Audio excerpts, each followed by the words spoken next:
Okay, good morning, everybody. I'll call this November 26th Municipal Light Board meeting to order. And we'll start right in on the agenda. First thing on the agenda, if there's anyone with any public comments, now is the time to be heard. No comments today. No comments today. Okay, with that, I'll take a motion to accept, to close public comments. So moved. Second. All in favor? Aye. Okay, next order on the agenda is to accept the minutes from the last meeting on October 22nd. I'll move. Second. All in favor? Aye. Okay, thank you. Peter, if you could update us on the financials for the division. Mr. Chairman, today we're looking at the August 31st, 2019 financials. If we start at the top, we'll see that our sales from the sale of, our revenues from the sale of electricity is down approximately 5%. That's in large part because we lowered the purchase power and fuel adjustment from last year. If we look at the second part of our revenues, if we notice the jobbing and contract work is only $42,000 this year compared to slightly over $500,000 last year at this point in time. And that's in large part due to things that are beyond our control. People crashing into our equipment, replacing it. Last year we had a lot of mutual aid where our help went and assisted other people and we charged them for that. So those things didn't happen this year up to this point in time, so our revenues for there are down. We go down to line 419, interest income, that is up, and again, we're glad to see that, but again, that's a function of things that are beyond our control. The Federal Reserve has been raising the interest rates, or at least had up to this point in time in summer, and those interest rate increases, because we have the money in MMDT accounts with the Treasurer's Office, those increases are reflected rather rapidly as opposed to a savings account that we all may have at a local bank or institution. If we go down to our purchase power, the purchase power cost through August in the books of the division is down $854,000 or 5.8%. So as you can see, as the cost of our power goes down, the revenues from the sale of our electricity, our main product, have been trending in the same direction as we would expect because we have the purchase power and fuel adjustment on our bill, and that is used to cover the cost of the power. If we go to page 2 of our financials, I've pointed it out in the past and I'd like to cover it again. The one thing that kind of distorts, if you will, it's a requirement of the accounting standards that we're required to follow. The employee pension and benefits, this year we're seeing that it's $1.7 million, and last year at this point we had a credit. Now, as you may recall, we had to bring on our pension expense and the OPEB, the other post-employment benefits, onto the books of the division. We had approximately $2.5 million in an MMDT account, and when we brought that on the books, it actually was able to reduce our expenses, and so that's a one-time distortion. So if I take out our pension expense from the bottom line here of our total expenses, and just if we look at everything else without that distorted number in there, our expenses for the year through August are down approximately $396,000 or 1.9%. So the expenses are in line, nothing seems to be out of order or a note of concern. I guess I'll go to page 4, which is our balance sheet. And if we look at there's always a keen interest in what we have for cash on hand. And if I take the down the bottom of this page there, 128 and 131, that's our stabilization fund and our operational cash.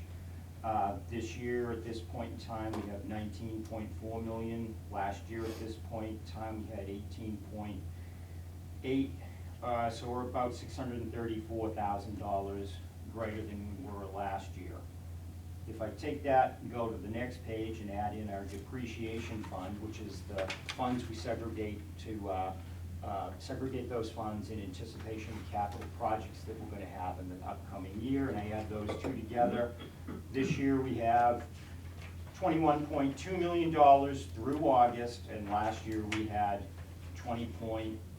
almost 21 million, or a difference, an increase of approximately $276,000 more than we had last year at this point in time.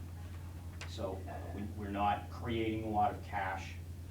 I'd like to mention at the top, if we look at account 143, other accounts receivable, that is in fact lower than it was. Again, we do actively work our accounts receivable, and you know, the number is lower than it was last year. We do have people that, customers that unfortunately for one reason or another require us to be in contact with them and work with them, but the number is lower.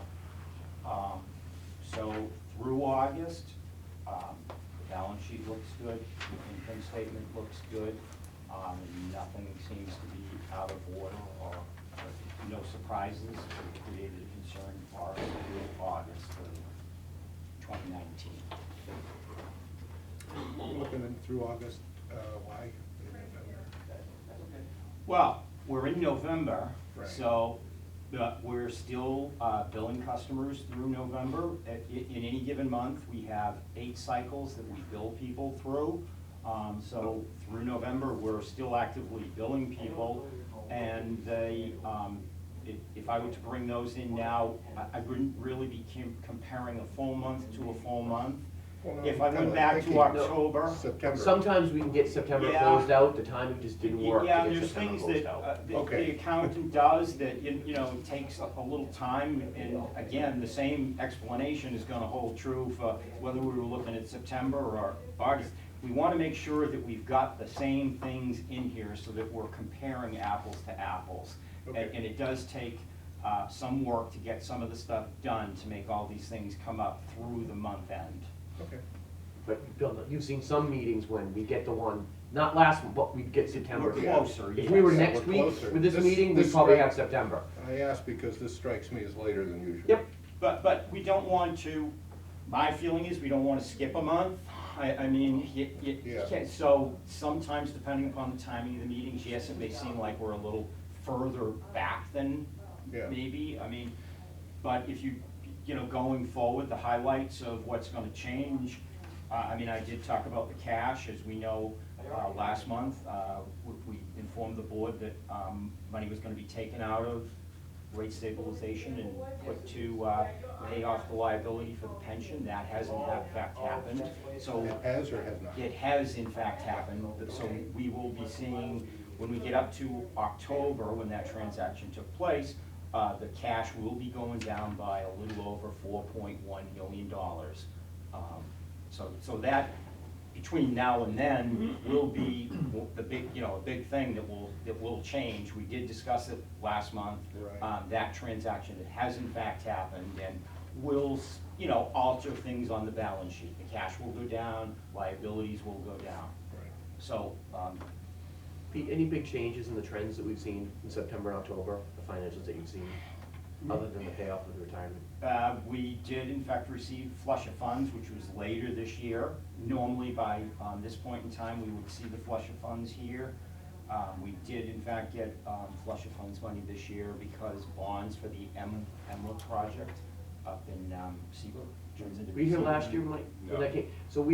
So when our bonds get paid off, we have some escrow money. Yeah. And sometimes that Oh, gets yeah, paid and the off. finance committee, I said, yeah. Right, oh, your finance committee, we talked about, right, so Yes. this year it's like $1 million payoff of some of that flush of funds of money, which is great. Bad news is, they're telling us there's gonna be no more next year, so it's helping the cash right now. But we Yeah. need to like, put it in the bank and appreciate it while it's here. So yes, you're correct, and that would be the big trend. That money is, based on what we've been told as late as last week, there will be no more and therefore, what we'd seen is a kind of a regular routine. Some years it bumped Another way, 200. bumped way up. We had the 3.4 million one year. And if that, you know, that's gonna be a hit on our income because we're not gonna have that. So those would be the big things coming forward.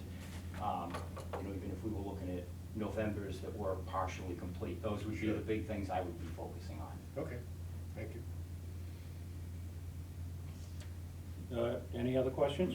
I'm good. Okay, with that, a motion to accept? So, Go ahead. so move. Second? All in favor? Aye. Aye. Yeah. Okay. Thank you, Peter. Clint, if you could give us an update on the power purchase? Absolutely. Actually gonna hand out a new one. I caught a typo this morning and, You did? there you go. It's nice and fresh. Yeah, it's September Might 1st. be old October back. 1st. Sure. Here it is.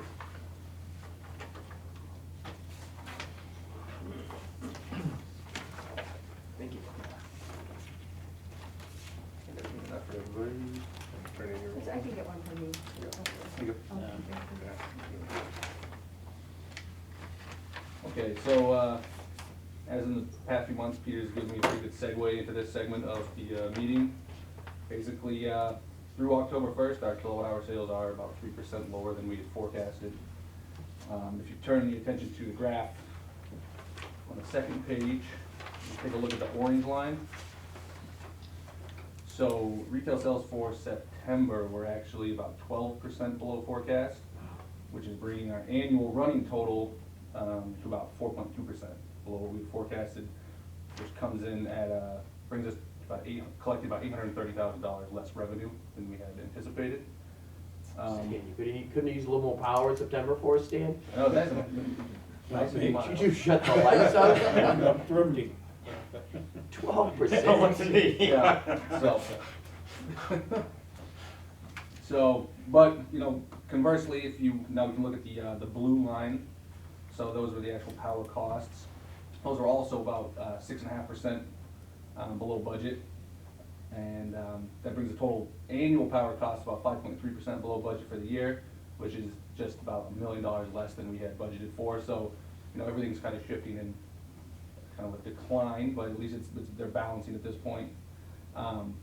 So going through the year, the recommendation for December would be to hold the rate steady at 4.669% or cents per residential kilowatt hour, and for all others 4.925. And so this will bring us with a projected gain loss, which is the silver line at the end there. We're looking to land somewhere around 1.1 million in the over-under fund for 2019.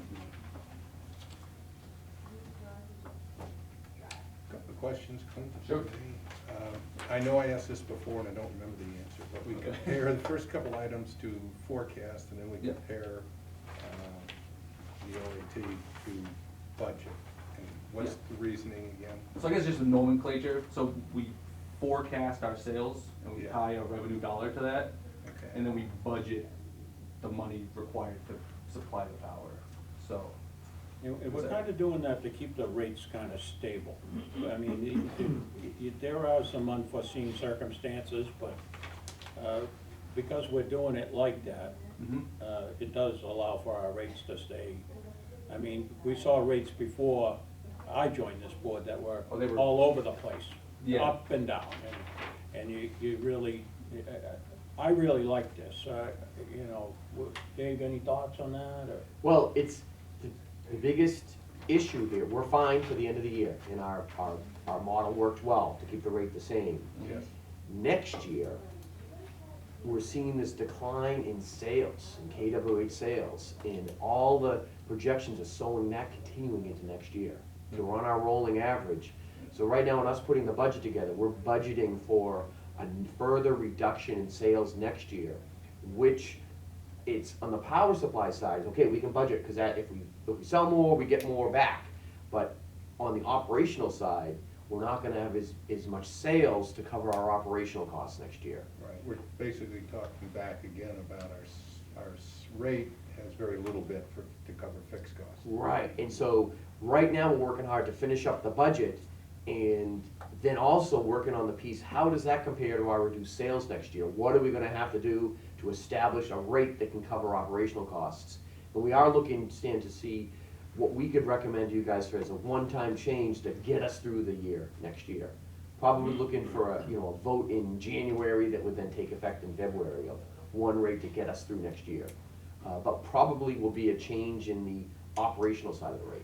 We'll probably have to shift some money from power supply to operation to cover costs. So would we be looking to then adjust that fixed cost Correct. portion of the rate? Yep, Okay, so we would expect, what you're hinting at is we would expect a rate increase, which we would then try to keep stable for the year, to cover reduce sales of electricity to offset fixed costs, therefore being a higher portion of our total costs. exactly. Yep. Okay, all right. I guess my question was, why on a monthly basis we compare forecast to budget? Because, as we've talked in the past, we do a budget for the year, but because our financial reporting system isn't really capable of comparing the monthly operations, sales, revenue, et cetera, costs, to the budget, we compare it to last year. So I just get confused. It seems like we got 3 yardsticks we're measuring against. That's my point. Yeah, because we're measuring KWH and we're measuring dollars. Yeah. So, so in order to keep the rate nice and even, Yeah. I like to track how well we have done the forecast. So as this year so far, we've been holding the company at 2-3% below where we were. Yeah. If all of a sudden we started seeing it go this way, then we might have to stop and say, whoa, we're not gonna be able to carry the rate for 6 months. There's been something that is shifting that offset. So as long as we are tracking along where we projected to be, then we feel more comfortable. Project being forecast, as opposed to budget. Right. So just to back up, so years ago, so obviously we'll be going on, all of a sudden our forecast for a couple months is off. And then we're like, wait a second, we need to look at the forecast for the next 3 months and adjust that because something's gone wrong from the forecast that was done a year ago. And The we're making budget it, that was done. yeah, or the forecasted going forward. Or I'm not sure I followed that. Forgive me for being slow. But so we get a monthly forecast, right, from E&E, and that's really what we're saying when we yeah, but then you do look that on, massage. Well, okay, so, correct. We get the monthly updated forecast every month, but we also are tracking the annual forecast of where we budgeted the power dollars. Okay. To So- me, that's the budget. And the We budget is don't- fixed, that's exactly right. So Right, the budget is fixed. but Forecast changes every month, is updated every month. correct. Okay. So that's the more current yardstick. Right, and that's why I like to mention the first line, I track it annually. So we used to just look at a monthly snapshot. Somebody described it to me a long time ago. They used to do the PPFA, like driving by looking in your rearview mirror. Yeah. So now we're That may have trying. been me. Maybe it was. So I like to keep an eye on where the forecast is changing, where it's Okay. trending out at. So and if we saw a pretty big spike in September, but it's a shoulder month, we have less sales anyways, it kind of smoothed out. But if we saw in July, say 12%, we might need to look at that and say, okay, is this a trend that we're gonna need to make a big shift for, to accommodate for? Because the budget's not going to The budget cover is. which way it's going. Right, and that's why I have trouble comparing forecast to budget, because budget, Yeah. we don't look at the budget after it's set. Correct. So I'm just questioning, why So are we for looking example, at so it each for- month? I guess for an when we don't example, see like- anything else compared to budget? That's the. All right, so for example, like, I guess I don't know when it was actually, but when Seabrook had an unscheduled out, I think, or Millstone, one of our large plants, we had to go to market for like, I don't remember, a month or 2 months. It was a pretty Yeah. significant amount of time, right? Yeah. So our budget got completely thrown out for those 2 months. So therefore, our PPFA was not recovering nearly as much as it needed to. So that's why we like to take a look at the budget every month and to make sure, there hasn't been any big, black swan events that have, kind of tanking us to where we budgeted for where we were gonna be. Okay. I guess the next question then is, we're continuing to see lower forecasted sales. And we've generally been on top of that, and we're seeing it again for next year in the forecast. Short of a great job by Jeff Ely, what do we attribute Well, go ahead. Yeah, so we're looking, the 2020 forecast is looking to be about 2.5% to 3% lower in sales, actual sales, Yeah. 2019. KW which is- sales. Correct, KWH sales, right, so which Okay. ultimately leads to the revenue. Right, going down.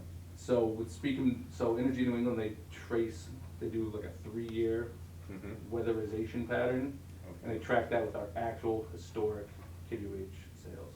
So when they are forecasting for 2020, they're looking at projected weather, which is, I mean, they can't get it Sure. right 2 days out, but they're looking at their weather models. Sure. And they're basically comparing that to a 3-year rolling average and giving our actual sales. So that's where they're projecting, and as we've kind of seen, all year, that it looks like where we're headed. Yeah. And the big projections, so weather is a big factor, obviously, but then again, just the additional efficiencies people are, Okay. yep. And I guess that leads again, sort of toward the budgeting question. Do we anticipate filing a different rate with the state for going forward, as opposed to our internal monthly PPFA reviews that we do to try and make up for that basic incompatibility of our rate structure versus our real costs? When we're likely gonna change that embedded combined base rate, which has both power and operational costs in it. When we change that number, we'll have to file that with the DPU. Okay, So we expect the DPU filing after the first of the year. okay.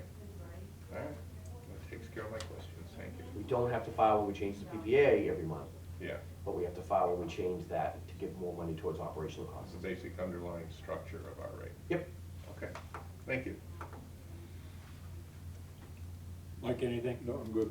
Okay, with that, motion to accept Clint's report. So moved. Second. All in favor? Aye. Aye. Mark, if you could give us an engineering update. Yeah, so with regard to the Liberty Tree Mall, we have completed the reconductoring. So it's 2,500 feet, reconductoring 250, copperwood 750, so that was a huge endeavor. We're still continuing to work on Water Street, trying to reconductor that for contingencies to make the system more robust, and so with pole setting and framing. And those are really the updates at this point. If you guys have any questions, by all means. What, if you could, what's the status of the events of the October storm? Everything is all set now? or- Yeah, everything's all set, yeah. We have repaired and, all the necessary repairs, correct. Okay, and what about the breaker replacement up at Station 42? Is that complete? That is too? complete, yeah. We have some disconnects to replace, which we're gonna schedule for next year. But that is complete. Okay, what were the highlights of that, of the breaker project up at Station 42? There was, what, 6 breakers So there was- replaced, or There was 9 in total. 9, okay, 9? Yeah, so they were upgraded from 1,200 amp to 2,000. Yep. Okay. Be able to get rid of, sell the old ones, or what happens to the old ones? Yeah, They so get they- rebuilt, or? So they went out, they tried to put them out to bid, and I can't remember what the status was on that, but I know they're gonna get rid of them. I think there may have been a little bit of a cost to actually get rid of them. I don't think there was anybody interested in necessarily purchasing them. They were used breakers. However, we were able to get somebody to get rid of those, and take those off-site, yep. So it was at a cost, not a profit? Correct. I got you. I don't believe it was much. I don't have the exact number, but I don't believe it was Yeah. a lot. Because there's obviously some kind of scrap value. Yeah. So the other major project that we're working on is down at the Northland substation, down behind the Liberty Tree Mall. We're planning for the replacement of that, and actually are in negotiations with the mall about, can we adjust the easement there to build a new one next to that one, and then abandon that back to the mall? So Marcus led that, and the 3 of us are involved in that, and trying to plan where that how we could build a new substation down there. Yeah, that's so on the we way. made good headway with that. You were having problems with negotiating with those people? We were, initially, we were able to finally get a hold of the correct people, because they were constantly just changing hands as far as the individual we were working with, you know, as far as turnover. So we finally were able to get a hold of somebody and make some headway, so we're just getting them the sketches and basically the proposed layout where we'd like the easement, and working out those particulars, and everything seems to be going pretty good at this point. I mean, they do understand that we can kind of do anything we want, right? The conversation hasn't had to go that route, which is, Well which said. we're thankful about. Very well said. So, Okay. And so that's progressing and, Yep. and as far as changing out that, now, what are the highlights of that substation gonna be? So with that, we're gonna be able to, ultimately at some point retire the Conan Street sub, which is the one by the middle school. Yeah, So that, once we build Northland, we'll be able to obviously retire the existing Northland, and then we'll be able to ultimately at some point retire the Conan Street sub, which is by the middle school there. And that's one of our, if we look at the stations as far as the ones that we feel is the, you know, sort of, you know, the most wear and tear in a sense, and the one that we're looking to retire, that's the first one. And ultimately, we need to get Northland built, so we can accomplish that. yeah. When we retire those, is there a big environmental process to retire those? No, because even when we retire that station, we're still gonna probably look at putting some kind of a backup, just large step-down transformer in there, just as, just other backup means. Okay, So more it's not gonna, redundancy. exactly, it's not gonna have gear in there, but we may be looking at just using some kind of large step-down. It's something we were entertaining, looking at this point. Okay, but there's no history that we know of oil leakage and stuff into the ground that would be a big environmental hazard? No, nothing that we're, you know, I mean, like anything, anytime you have any equipment like that that's in place, you have to be, you know, cautious and concerned about that ultimately at some point when you try to use that site for something, but nothing that we are aware of, I mean, at this point, that's of any Okay. concern. Okay, anything else for Mark, you guys? Just a question, I know last one that you asked about, do we know the final cost of the storm? Yeah, see, I just checked it, we don't really have, I, we have some numbers, do you I know, did- what your yeah. number is, what's your So number? it was a plus or minus 200,000. That's what I was gonna So we were say. about we were minus Mayor Tree, we were at, I think, 185,000. Yeah, so just over 200,000 then. Yeah, probably, like I said, right around there, plus or minus, and that's everything, labor, material, everything. So it was fairly costly, but that's unfortunately these storms do. And how did that compare to some of them other, I'm thinking about the event there up on Mohawk there a few years ago. Any idea what did that Oh, cost? the big ice storm in the winter, that was a lot I don't less. have the numbers off that off the top of my head, so I wouldn't wanna guess. You talking, how did that compare with cost, or? Yeah, what was that cost for that? Because that was one we took on the chin too. No, actually, did you get money for that one? Mohawk was, we did, that was the one we were getting. Yeah, we got the, It's a FEMA $75,000-$75,000 back for Yeah. that from FEMA, Yeah, I believe we were less than this one. yeah. We were definitely less than this one. I think we were in the realm of over 100,000, But but that I was don't a remember the specific number. declared event. That was a declared event, a FEMA storm, Yeah. and with the electric stuff, we lost the 5 kV circuits. We didn't lose the major circuits that we did in this storm, Yeah. which ratcheted up the expense. Yeah. If I recall, I know it was over 100,000, but Yeah.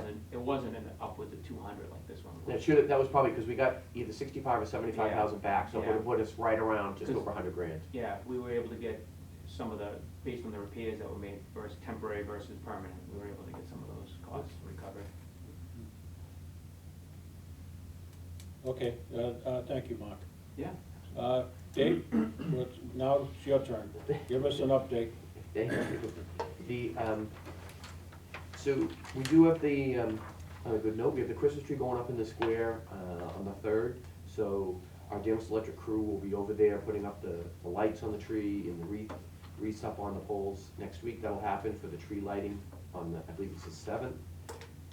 The entire staff is full speed ahead on the budget, getting the budget done, and it's close to being done. Obviously, we brought Clint in as a new large player in that process this year, and Clint's done a great job working with Peter and his staff and Mark. And so we'll expect at our next meeting in December to have a full budget presentation for you guys. On the highlights of that, obviously, we're working on the sales, that the KWH sales are down, and that how that affects the base operational cost, we're looking at that.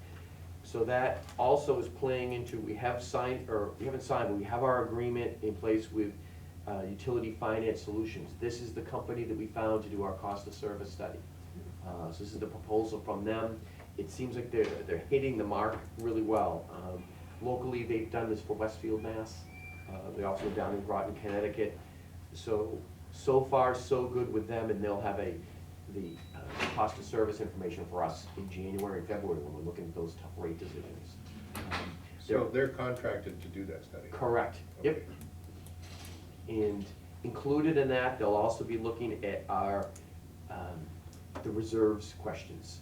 They have some very good information about how we should have for our cash reserves, how others are doing it, and can provide, they're gonna be a player in that as we firm up those policies.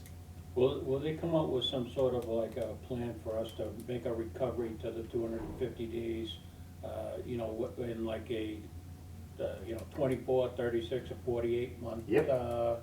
Yep, that's how they do everything, Stan. They're like, even like the rate, here's your rate, they're looking 5 years ahead. This is where your rate, it needs to be. Everything is like projected and indexed increments going along, so that's how they think of everything. Yes, you're hitting the mark.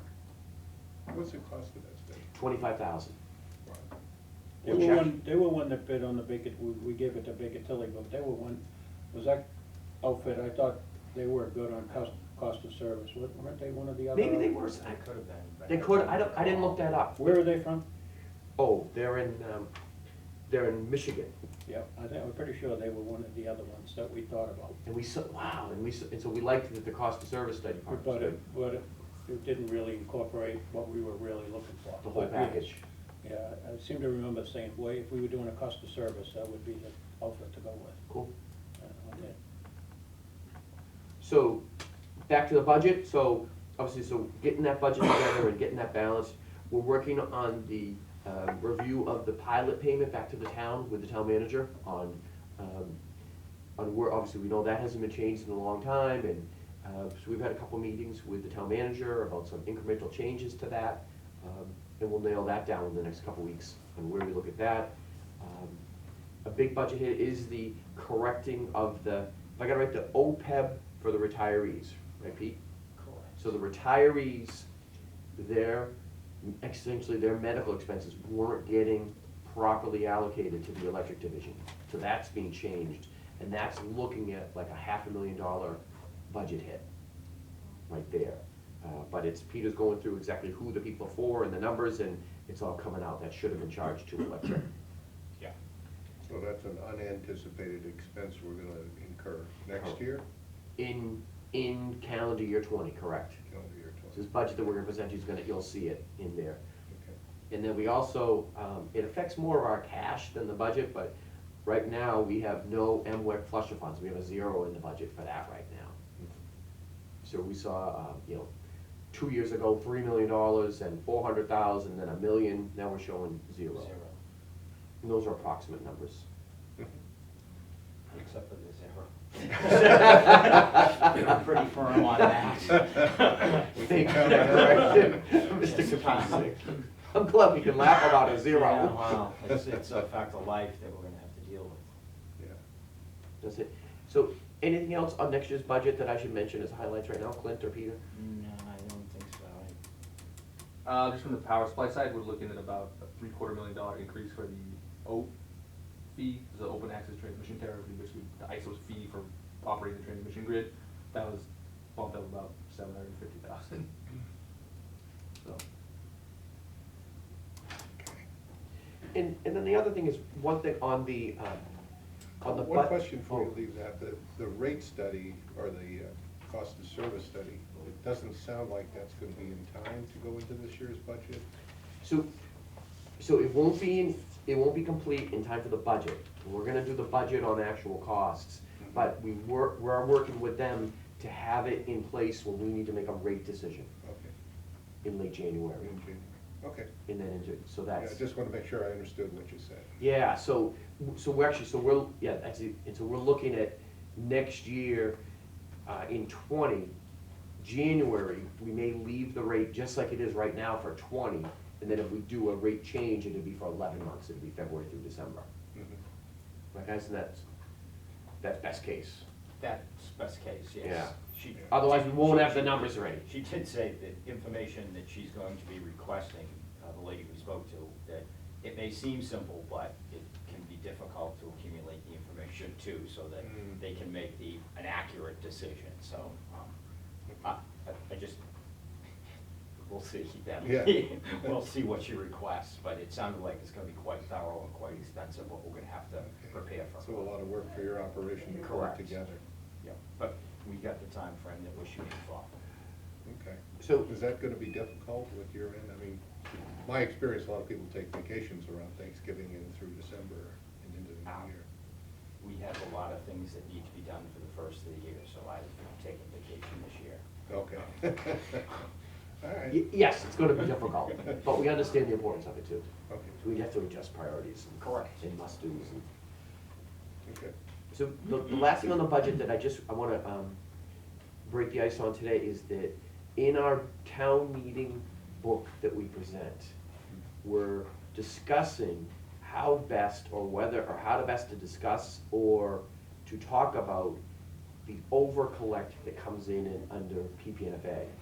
So PPNFA, this year, we're budgeting an over-collect of $1,036,000. So our fuel, right now, we've taken in $1 million. So the power supply budget for 20 starts with $1 million in the bank. That's not cash that's over, as far as, that's not surplus that can be spent on anything else for the town. That's money that was collected from fuel and needs to either be used for fuel costs or it needs to be used for our fuel cost budget for next year. The past year's town meeting budget book really didn't show that. You'll see on some years, you'll see a surplus at the end of the year of a couple $1 million. Well, $1 million of that could be the over collect, which we need to use to start the power supply budget on the next year. And so whether or not we're gonna speak to that or show it in the book, we just wanna make sure that it's not excess revenue that we can grab to spend somewhere else. It has to go back to power supply. Look, we're acting within the guidelines that we're supposed to act under the 8% thing. Well, yeah, it's what that, but this $1 million isn't even in the 8%. This isn't profit or, that we made above budget. It's gotta be kept in a separate category than profit. Right, but I mean, we're still doing what we keep. Oh, yeah, we do allowed it. to do. Oh, yeah, And- no, and yeah. that's what I'm getting at. Oh, yeah, yes, And, yes. I don't really feel it's necessary, that's me. Yeah, oh, yeah. personally. In our audit and our financial reports, it shows exactly where that power supply money goes. And it's just how to show it in that town meeting book, which we need to tie to the audit, but it doesn't really show an over collect. And it'll be a 2-hour discussion to try to talk about it. So it'll probably be a discussion, but we wanna show that. You're gonna do a report like you did in all the other past Yep. things, so. Yep. I think just go over the highlights and, the few setbacks we had, Yep. whatever. Yeah. And what we'll do is, when we do the power supply budget for 20, we'll do it in such a way that says, we're gonna give back the $1 million. Here's what we. Clint is forecast. Yeah, this is That's the Clint's same forecast, right? $1 million we're He'll talking forecast about. it, the 1,036,000, we'll give that back. And then we have it at the end, his budget will come out to be minus $500,000 plus $500,000 at the end of the year. We'll budget that we over collect $500,000. So we'll give the 1,036,000 back and then budget so that we'll have 500 in the bank. If we budget to 0, then we're gonna be where chances are, we could be in the, one little deviation, we're in the negative. We really don't wanna be in the negative. And if you look at, actually, next month, we'll give that report of where we've been at the end of the year, PPNFA, and of the last 8 years, we were minus once. And the auditors are fine with that. That shows that we're giving the money back. It's in and out, in and out. However, they don't want us to be minus 3 years in a row, Correct. which is what happened in the early 2000s. Is that right? Am I explaining it right? Yeah, and to Stan's point, then the customers start feeling this whipsawing up and down in the rates. So no one likes that either. And the other thing on this over collect We overcollected $1 million. It's not like that goes on top of money that's in the bank account. We earned $1 million last, no, we gave back last year's 800,000 that we earned, and then we still ended up plus. So it's, we give it all back and then see what the surplus is, the rolling balance.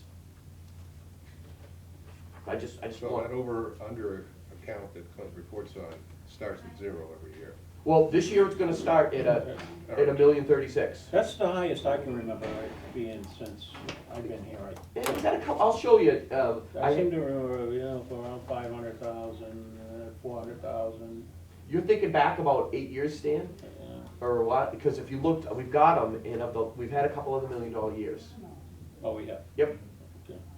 And the other thing to keep in mind on that million is that number won't be actually closed out till March, really. Right. Because we were waiting on the open access transmission tariff, which is that, and speaking of whipsaw, and that thing could come in positive $500,000, negative $500,000. Yeah. You really don't know till the 3 months after it closes. Yeah. So, Which is why when we talked about setting the rate in January, we also talked about making sure we sat down in June to see where we are for the year.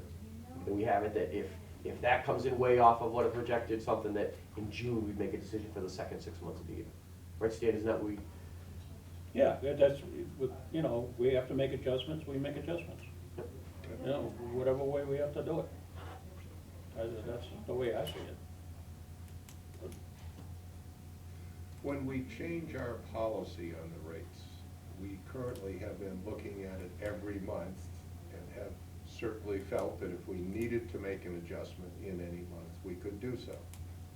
When we change our policy, I think we're gonna say like quarterly or even semi-annually.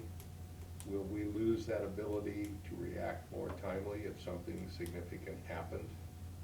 Our recommendation is gonna be to keep the option open to change it on a monthly basis if something drastic happened. Thank you. Okay.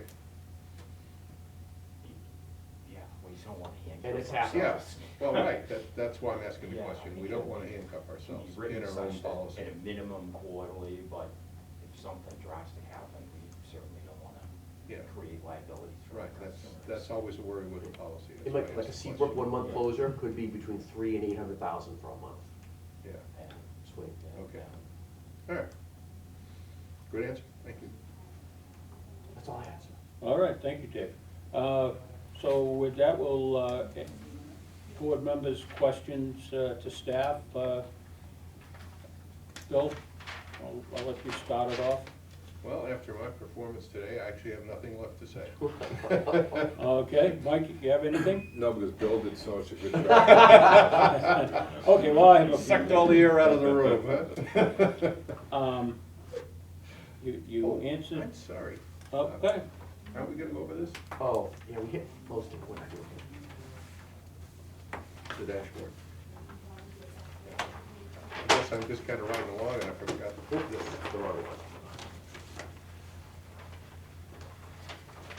Apparently I lied when I said I had nothing left. Well, you didn't lie, you were just less than honest, slightly evasive, you definitely didn't lie. I'm just old and forgetful. So the Station 42, the patrol house, that project is continuing. I mean, I can add more to that. Just want you to say a quick sentence on that one, Mark? Yeah, so we have all the engineering costs working through the contractor Lados. So we have just some internal folks still just reviewing a few minor things on that, and if everything's good to go, we're gonna proceed with that. But ultimately, the substation control house, it looks like it's about another year and a half out to be fully built as far as engineering and the civil, environmental, structural, obviously, protection, the construction aspect, so it'd be about a year and a half out on that, as far as what the estimated timeline is as far as completion, but that's still progressing, it's just, obviously, it's a huge endeavor to do, so it just takes some time. So this says that's the project, the design project is 90% complete. So we ended up getting the conceptual information initially from them, and now we just got an engineering report. So that aspect is now we actually have the engineering report, so now if everything's all set and we agreed to work with Lados on that, it'll basically have a new timeline starting from that point on So, to go through. so what we should do is, now that it's actually called architectural design, Yeah. we should put a little bit of timeline on construction design and. Yeah, we Put a can, bit we can of time update on this. So, I mean, when it said it was 90, I think that was just one aspect of the project is complete, and now it's just added to a different date. So then the next, if you will, the next project would then be design and build. Yeah, Okay, this is a conceptual design, it sets the parameters for the project, and then yeah, it'll the be, next it'll be project the is. engineering aspects as well, getting all the engineering plans for the civil, structural, protection. One other question, and this is more of a process question. I notice in this finished column, we've got it down below 100% on the PP and FA policy.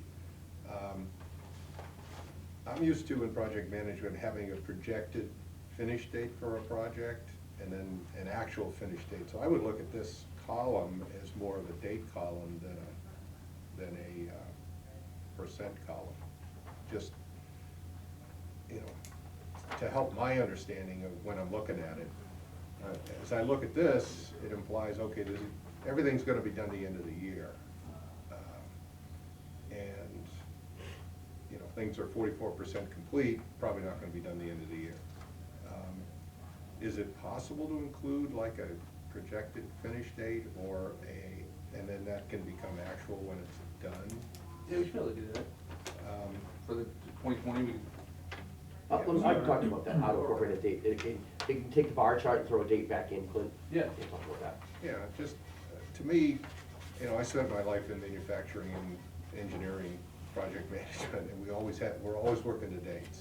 And percent complete tells a partial story, but a date really kind of gives you a better understanding of where we are in the process. If it's the date of the next milestone, we can do that, but it's, I know you want the, if we don't know the completion date, then Well, we'll run to the we next always have a milestone. projected completion date. Yeah. And I understand better than anybody that projected dates are only one thing, they're wrong. Right, They're either too late or too early, and until everything is done, we don't know the finish date, the actual finish date. and I guess, and that's. Projection gives you at least an ability to judge where are we. If we're working to a projection date in December, let's say, and we're 44% complete, I'd be skeptical that that date is still accurate, as an example. That's all. It just, I'm used to being comfortable with dates because of my background. Right, And I think that communicates a little bit better as to where we are in the project. in, when we know a date or have an idea when a date's gonna be, we'll put it in here, Bill. Yeah. If we don't know the date, Sure. and it's just, yeah, let's shoot for that, I'm gonna push back and probably not put it here, because being in the public, as soon as we set a date, everyone's expectation is that. Same thing with an estimated number. Once we estimate the cost, it lives and breathes in the public eye, and it's just such a battle to get back away from that. Whereas at a corporate board table, you can get rid of that date, that we knew that was wrong. Yeah. I have 26,000 people, board members looking at that and saying, well, you told us it was gonna be then, so.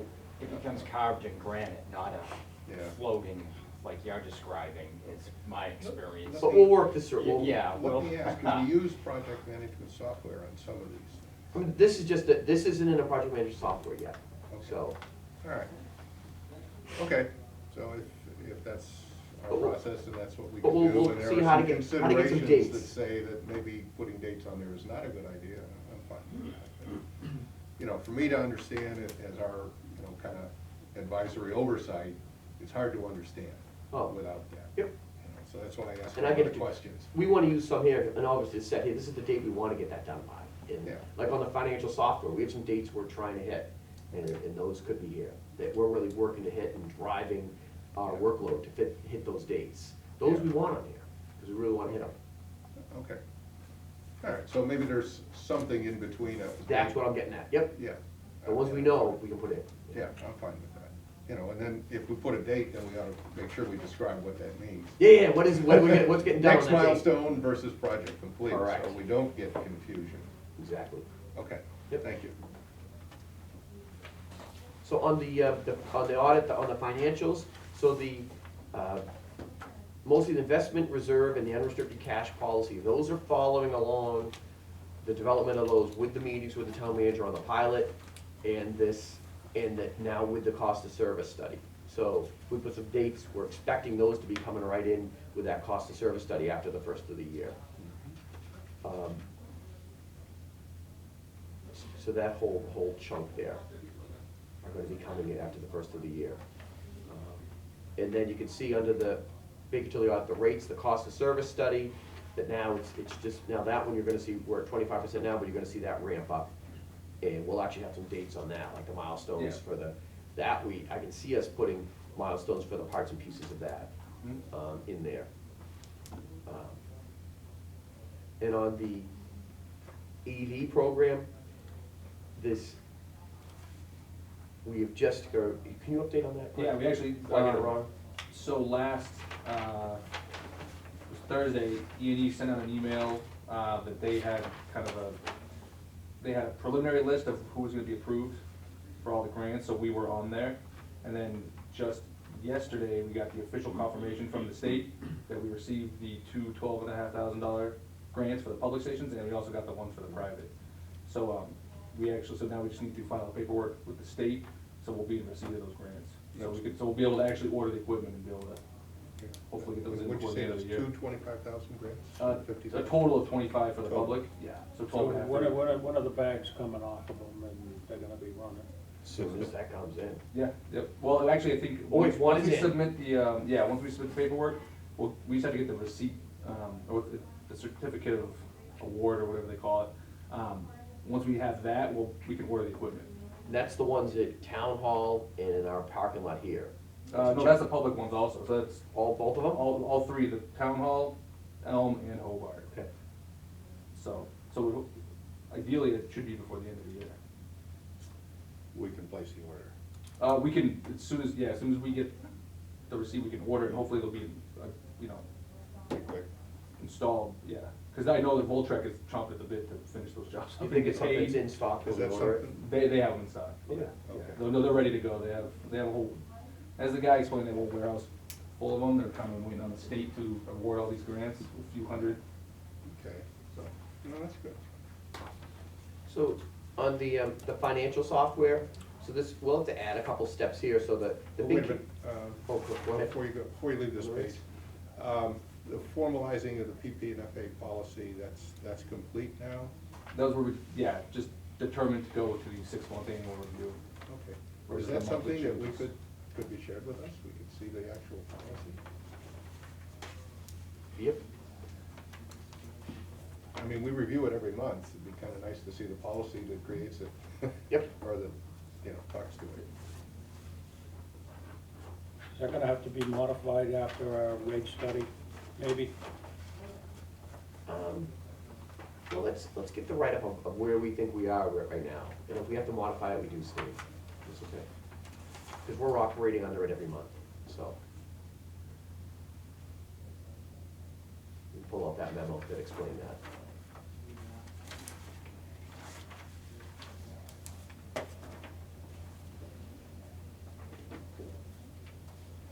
So on the financial software, I think, on the big thing right now is that we're evaluating the software and interviewing the customers, going through that. Then we're gonna have a couple steps after that, Clint, the RFP and then the implementation. We should put those other steps So on. we'll break them up for 2020? Yeah, Good. so that's right, this is just through, right, it's time to take this and make it stretch through 2020. Yeah. We gotta add those steps. And the software that you guys are looking at, as far as a couple didn't work, but you are finding ones that work now? Yeah, the one we liked, actually, I was discussing it with he's not a salesperson, but a person from that company, and they're actually undergoing a major rewrite of their software, so they're very busy this year, but it's gonna be, they've taken into account what their customers want, and they're upgrading it, so it's a busy year for them. I've spoken to couple customers, really liked it, so we're excited at this point about what we've heard from one of them. And reached out to a couple other different companies to offer what they think they can do to help us, but we've come to one that we like.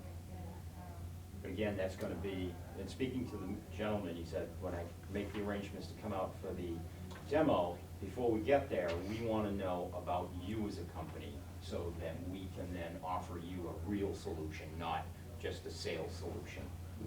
So it's a little more thorough when I was speaking to him on the phone yesterday. And that's good, that's a good thing. So we're looking at 2 or 3 different packages? Yeah, Good. And you said we were interviewing customers, you mean interviewing vendors? I Yeah.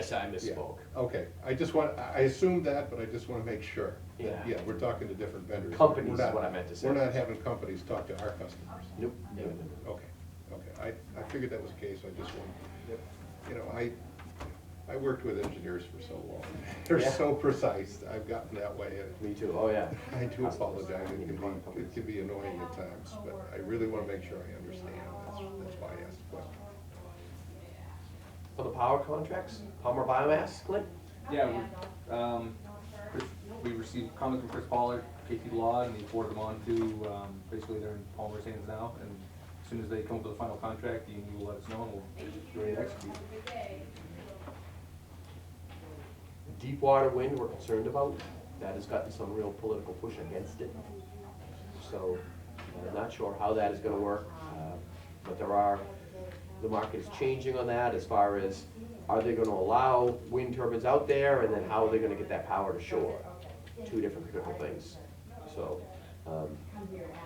that one, I don't know, the 86% complete says that, you know, we've shown our interest in that, it's definitely not 86% complete. We'll have to probably describe what that is better, where we are on that one. And Yeah, then there's talk about how to get the power in, and one highway is opposed to multiple. yes, Always is it gonna ruin somebody's view, right. who has a lot of money. Okay, And the NextEra solar project, that one's locked and loaded. We do have one other, a solar contract. It's probably time to add it to this list, Clint. I think they were just at the initial interest Okay, round, but we did express interest in it. so not quite yet, but. Not quite yet, yeah, so we haven't seen anything formal or any numbers. But we've expressed interest in, if we could just describe what that one is. Sure, yeah, I think it's, they're well, purporting. this one, we've signed a contract, is that what it says, NextEra Solar? Correct, yeah. I'm sorry. Oh, no problem. No, this other one just came up a couple weeks ago, right? And it's, Energy New England basically became aware of it, so they're in the point where they're outreaching to all their customers and the other communities to see who would be interested. So they can put together sort of like a package contract as they've done with some, with, you know, these other ones. But initially it looks really lucrative, it looks good. I think they're saying it's gonna be the largest, ground mount solar array, in Connecticut. But the pricing is such that right now they're saying that the wholesale energy portion is looking at about 3.5 to 4 cents, which compared to our other contracts, I mean, that's almost in line with gas. That doesn't include capacity or transmission, so obviously there's gonna be an adder for that, but as far as solar at this point, it looks good, so we've expressed our initial interest to, so they can proceed to firm up some pricing with the developer. Okay, so you haven't, you don't have a contract with Biomass yet? The lawyers are looking at it, yeah. Okay, as soon as that comes in, if I could get a copy of that, and I kinda would like to see the NextEra Solar one, because I just haven't seen that. And while I'm at this, perhaps somebody could give Mike a copy of the contract that we use for the sports place there. That's the largest, did you see that, Mike? That- Yeah, the internal one, the one on top of the Sports place. 1114. Yeah, have you seen the contract for that? We gave it to you. Yeah. Oh, you did, okay. Yeah, honestly, I think, I see a lot of contracts. Okay, well, the reason, it has a lot of conditions on what the town Right. wants, Yeah. what we expect, and that they can't be their own independent service operator, that type of thing. It's, who, if somebody wanted to do something like that, they come and talk to you? Yep. So you're handling all that, right? Okay. Has anybody come forward with a solar project? Actually, just last week, we don't know, the solar company's doing outreach to the utility. Yeah. We don't know where the building is, but they're talking about like a 250 kW internal that they would be looking to schedule, or set up a PPA, kind of like we have with the one on 114 or 54 Cherry Hill. Yeah, have you seen that contract, Bill, that we have with the sports I place? think so, yes. Oh, okay. I think it was a while ago you sent that out. I remember looking through it then, yeah. If you ask me what's in it now, No, it's just, yeah. No, but it's a for good reference. template to be able to, as we Yeah. go forward with other, I mean, the one thing I remember in looking at it was, is it seemed more than thorough in terms of protecting the town in regards to its interest with these ones, so it was good. Okay, so, with that though, the Nextera, solar. Next year to you and the Palmer to you when it comes. When it comes, right? Yeah, after it's signed. Perfect. Yep. So landfill feasibility on our solar project, so we have a contract with a firm called Tetra Tech, and we have the electric division teaming up with Stephen King, our town engineer, on that. So Stephen actually led the development of that RFP and the actual contract, due to the fact that the landfill solar has the big civil engineering piece at the front of it. We gotta figure out how to fill that in and go through the permitting with DEP. So Tetra Tech has a lot of experience with DEP, dealing with getting projects approved for an alternate use on top of a landfill. They gave me one timeline of the permitting process, which I believe was way too optimistic, so I sent it back and asked them to redo it. And however, over the next year, we expect to be going through that permit process with DEP. As you can tell, they gave me a time limit of less than a year for the permits. I don't believe it. But judging from all my other DEP permitting processes that are going on. So that's underway, and we're getting the permitting going with DEP first, and then we'll tie back in and get the Smith School project going. But emphasis is on the landfill first. so we have a contract with Tetra Tech to actually build this? Nope, they're gonna design it, get it approved, and then assist us with an RFP to go out and either two things, either contract to build it ourselves, or bring a company in to build it and fill it. So some construction's gonna happen before we can take in any material. And either we're gonna contract to build that, or we're gonna have someone build it, and they're gonna be the same company that fills it. And they're gonna help us do that process. So would a better description at this point going forward, instead of landfill feasibility, might be landfill solar design? Solar project, I agree, yeah. Because we're past the feasibility stage, Yep. we're now into design, And permitting. yeah, Yeah, we're in the design and permitting process. great.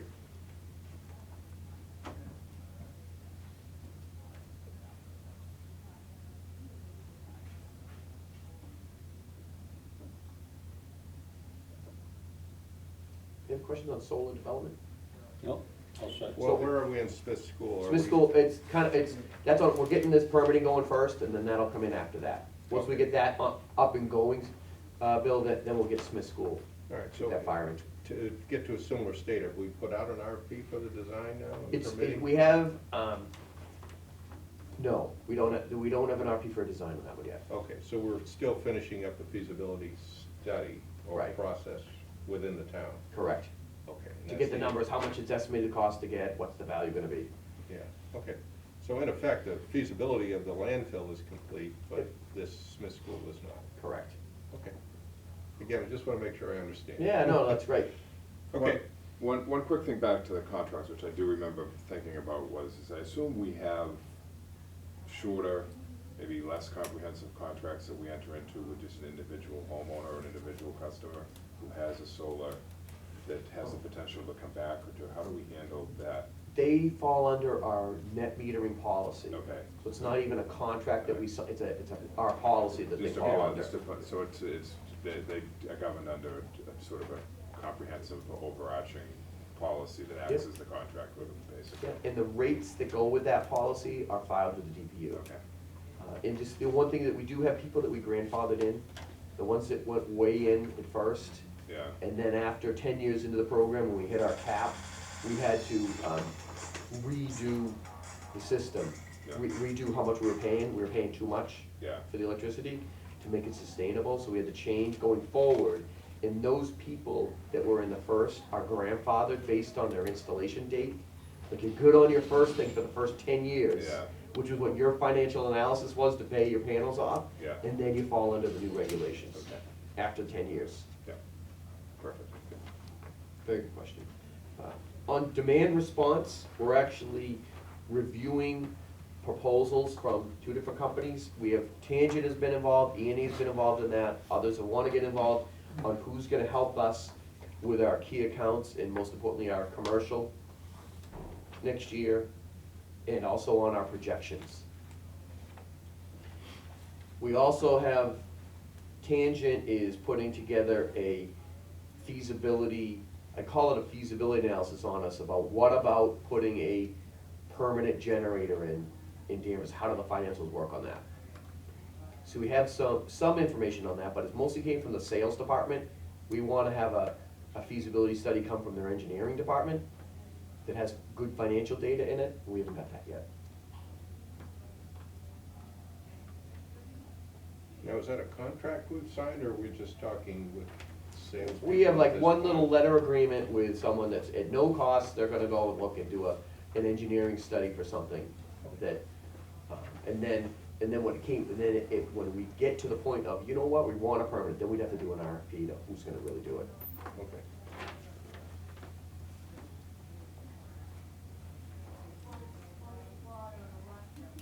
And rates and tariffs, I think we've talked about that throughout the meeting. The one thing that, that I wanted to have, it was in my notes and I didn't, is we have started the residential electric meter replacement program. That's underway, and Mark and his staff, they did the first loop up on Thorpe Circle. They did that, as a test. We have a couple employees that live up there, and that was our test environment, to see how it was gonna go. And so it is set up, and we're actually bringing in some temp labor from a temporary labor company right in Middleton. That is it Middleton? Yep. And that they, so when we have to enter all that data in, we're bringing someone in to help us enter that data in. Then we're having staff check that data. So it's underway, and we expect it's gonna take, how long to take to do all It that? all depends, because I think we're starting off with one crew, or hoping on good days like this to get 30 meters a day. Okay, Obviously, if we get the 2 crews at some point in time, they'll be trying to get obviously 60. So it all depends on how we want to ramp up, and it's all gonna be contingent upon the weather and everything of that nature, so, there's some more to come on that. yeah. So you're gonna do them all? No, not all. We've already started changing out some of them, so we have, I think there's like 7,700 roughly. Yeah, we're gonna do 7,500, yeah. So that's half. Well, it's 2/3 of the residential ones. Correct, yeah. And we have like It was like 9,300 9,300. residential, of Yeah. those, we've replaced We've some already of them started, already. we've already done some of them already, and now, like you said, now we have the remaining, 7,700.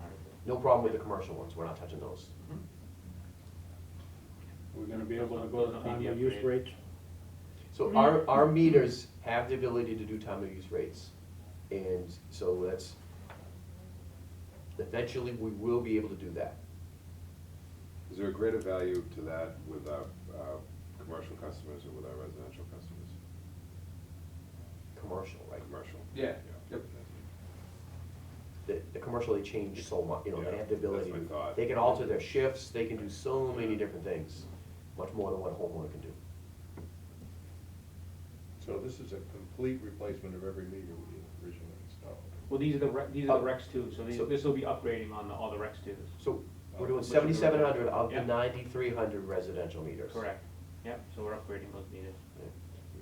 But of those residential meters, the 2,000 of them have already been replaced, Yeah, because they've already failed. yeah.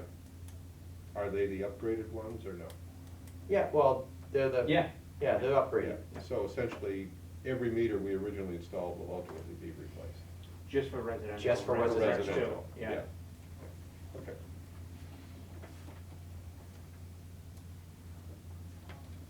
Cool, that was good, glad we went through that.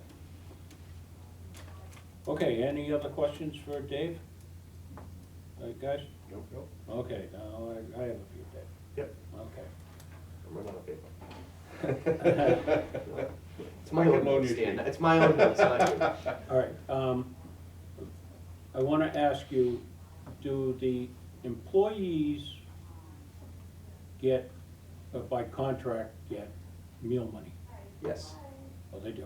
Yep. It's like, so like they're working overtime, So many hours, they get like $7 or I think $9. it's Yep. 10. Oh, it's 10 Yeah, now? so it's line ops and technical services do, I believe it's Yep. $10 for, Yeah, yeah. I'm trying to think what we used to get, sometimes you got one meal ticket if like you work 4 hours overtime, but if you Yeah. work 16 hours, you got 2 meal tickets. Yeah. Is that how it exactly. works? Yeah, it's something like that, yeah, Okay. exactly. They can get multiple meal tickets Yep. based on that number of Okay, hours. okay. I asked in the past about a community betterment fund. Oh, yeah.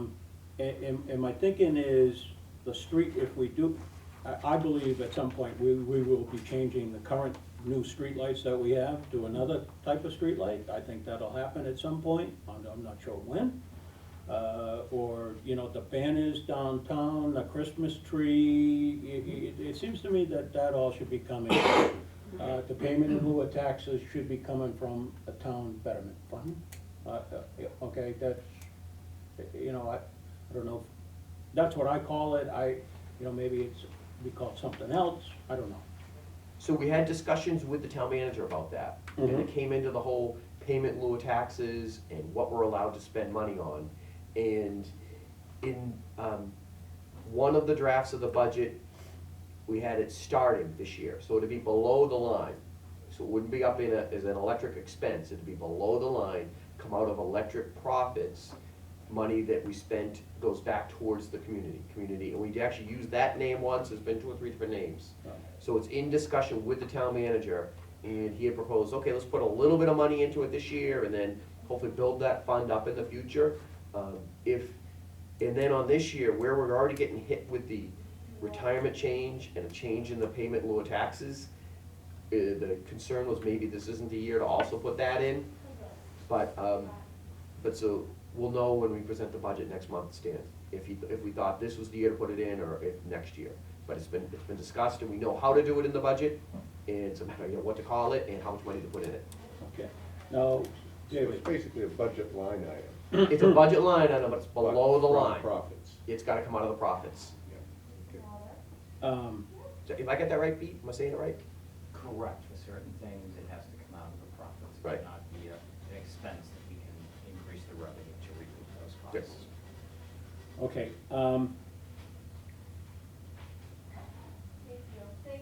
so, no money, Could that come from retained earnings, or does it have to come out of current year profits if it's a below the line item?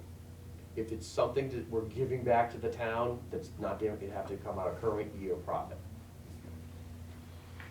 I'm not sure it'd be this year's profit. Oh, maybe not this year's profit, Pete? Yeah.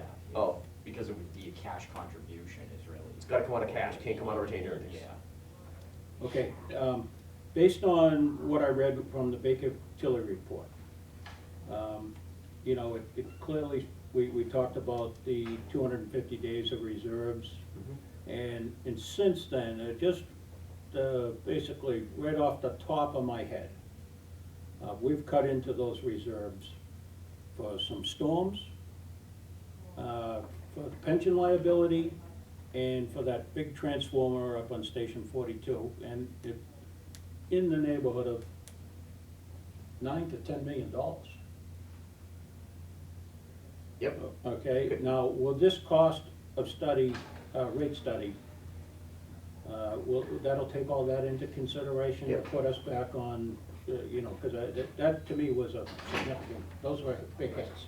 The biggest change, so the transformer came out of our depreciation fund. So that wasn't really being counted towards our free cash reserves. So that one isn't affecting, and that's gone. The storm came out of our operating budget. So that really, we're trying to make that up with our budget this year. Hopefully, and that will not affect cash reserves. Although if we're negative on the budget this year, then that will affect cash reserves, right, Pete? Okay, so the last one, the $5 million for retirement, that did affect our cash returns. And so that's gonna be incorporated when they study with the new cost of service study, and they look at how many days you have free cash, it'll take into account that we don't have that $5 million anymore. Absolutely will. Okay. When do you expect that report to be finalized? Oh, it's gonna be the first quarter of of 2020. So first in January, we'll have the rate information, and we'll have a preliminary report on some of the reserves, but first quarter of 20. Yeah, okay, and another thing that I've talked about, I briefly mentioned it in the past, is I really feel that you and Mark should be putting something out there for a feasibility study for facilities. So the selectmen the selectmen have just approved 2 of their goals for next year, or some of their goals. One of the selectmen's goals is to look at DPW facility. And so earlier this week, I actually started the process of designing designing how we would pick where it's gonna go. And obviously, we need to look at whether or not it's gonna be combined with DPW or separate. As far as the town, we need to look at that. I know a lot of people would like to keep electric separate, but we have to look at, should it be together or separate, and where they're gonna go. And we're gonna start that site search process this year. And the selectmen have identified it as a goal. Okay. So I agree. One last thing. Yep. On the events of the storm in October there, one of the things that I wish that you could have been able to do, and it seems to me we should be able to make this happen, and I really don't see why we can't. It seems to me you could have been able to like hand out gift certificates to all the people who went above and beyond the call of duty. To like a local restaurant in Danvers or something, you know, just as a token of appreciation. And, you know, I've asked other utility directors from other municipals, I asked them, you know, I asked these people, you know, what do you do for employee appreciation? And I have heard some unbelievable things that, quite frankly, the best one I heard was Christmas bonuses. Okay, there's some utilities that are doing that, and I'm not satisfied with what we're doing for employee appreciation, especially when you have an event like in October. Okay. And it just seems to me we could do something, okay, that's appropriate. So, I do wanna continue to talk about what we can do for appreciate our employees, within the limitations that we have here in Danvers. And that's year-end bonuses and gift cards to employees. Right now, that has been off the table. So, we continue to talk about it. We have done, obviously, we do our employee appreciation breakfast and meals for them and such as those. And we have done safety awards and appreciation gifts in the past. It hasn't been a cash thing or a gift card, but let's continue to talk about what we can do under our restrictions. I do believe we, in Danvers, take a more conservative approach to that than other utilities do, and I don't see that changing in the near future, but we'll keep an eye on the stand, keep talking about it. The only concern I always have with that is we've got a wide breadth of employees within the town. I think if we set one precedent with the electric light employees, as much as I would love to see all the employees get it, it could become a very difficult, especially within public works, where we. I fight that all the time. Yeah, and why the electric light guys get and gals get better than the water division does, or whatever. But I agree with you, it's something worth, they deserve something. On the same front, a little bit, I do think that now that we're past that particular event, there would be some value in the department putting together some type of a group, internal group, to study our responses to that, and to be able to potentially relook at our policies in regards to those types of specialized events, those dramatic events that occur, and, you know, really look internally, you know, we did some things really well, what did we do really well, what didn't we do well, what we're in a position where we can potentially change things, how can we be a little bit more proactive in regards to expectations with it. I know, if we're gonna have to bring people in, how do we handle that, who's the point person for all those things, and just to, I mean, I don't think it's something necessarily that we wanna you know, we don't wanna get too in-depth in regards to the public part of it, I guess, but it would have, I think there'd be a lot of value to be able to see now after we've gone by, because as we've talked about, I think these events are gonna become Sure. relatively regular. Well, Stan, can I talk about that a little Sure, bit? So, yeah. we definitely had to get together as a staff, Yeah. and look at the storm, like what worked, what didn't work. One of the things, as far as meals and accommodations for our staff, we talked about that. Yeah, And we talked about what we did and what could we do in the future for taking care of our employees, to make sure they're well cared for and fed and stuff. And we're working with the town manager on formalizing some of that. So we talked that all through. The other thing that we talked about, the biggest change that Mark and Clint and the staff have already done is how people report their outage.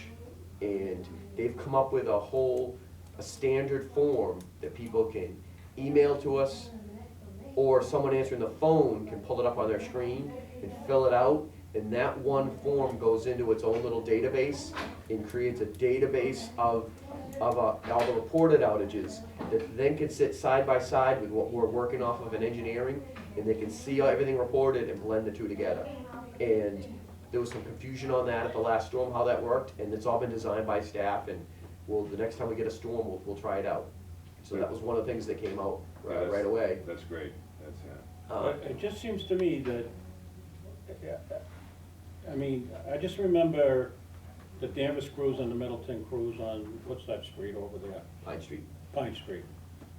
It just seems to me that you and Mark should've went over there with like $25 99 certificates and handed them out to every crew member, so they could either go take their wife out to dinner or something, you know what I mean?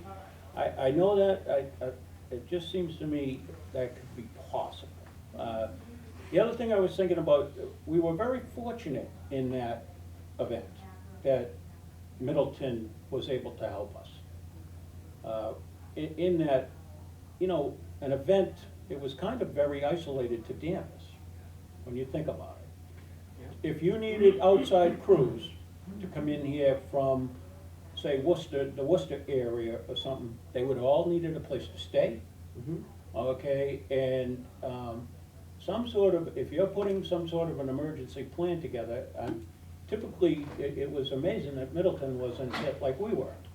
So it seems to me that there should be a plan in place where they're gonna stay and all that type of stuff. You know, like a hotel that they could go to, where they could go eat and all that type of thing. That, we should have a plan like that, something like that. So that part of our rehash, we talked about. We've talked about that, preparing if we called a mutual aid response. And so rather than calling our neighbor, which we were close to, and maybe even some respects should have called or could have, it does should have, but in this storm, maybe we could have called a mutual aid response and got more crews in to help. We're not sure if that really would have worked, but say if we've looked into, right now, we need to get geared up for where would they stay, how do we go through that process? So we've hashed that out as part of our post-storm. Yeah, because it's, these events, they're more and more commonplace, and it's just a matter of time before the next event. Yeah. Marblehead had mutual aid support from 3 different towns that came into Marblehead. Wasn't it 3 different towns? At least 2. I'm not sure. Yeah, they had at least 2, if Alright. not 3 different towns went in to help Marblehead. So they called the NEPA Mutual Aid to help in Marblehead, where we went right to Middleton. Yeah, and we had Power Line, our contractor. Our contractor Yeah, also. we had them. Yeah. We were fortunate that we had them as well. But you're right, we need to gear up on who's gonna make the arrangements for mutual aid, and who's actually gonna do that, because we can't have, engineers are working on this, we need other people to assist with those logistics. Yeah. And It so we was a talked huge- about how to do that. Huge endeavor between just not only line ops, but obviously engineering was 100% involved. I mean, 20-something hours, technical services, so it was just the whole division in general was really just. Oh, I get it, Yeah. I understand, you know, a lot of our customers don't understand it, and, you know, it would be nice to offer some employee appreciation, you know what I mean? I mean, the most important thing is put it in the envelope, but, you know, when you go above and beyond the call of duty like that. I understand what you're saying. Yeah. But also Can I make a understand couple the comments? constraints. Sure. I said I didn't have anything, but Stan's reminded, Oh. jogged a few thoughts. First one on the employee appreciation.